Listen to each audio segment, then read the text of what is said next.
Hi, my name is Greg Iacurci. Welcome to this week's edition of In the Newsroom. This week's magazine cover story, which I co-wrote alongside with my colleague Mark Schoeff, examines the DOL fiduciary rule, which reached a major milestone on June 9th when it began the first phase of its implementation. Broker-dealers still have a lot of work to do, though, ahead of its full implementation on January 1st, and the future of the rule itself is still a little bit uncertain.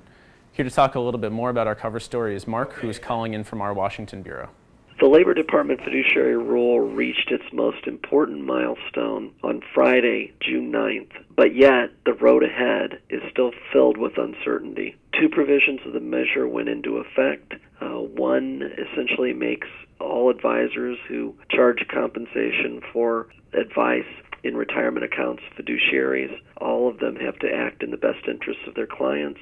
They must only charge reasonable compensation, and they can't make misleading statements about compensation or conflicts of interest. All of that went into effect on Friday. But the DOL is not going to enforce those provisions until the January 1 final implementation date.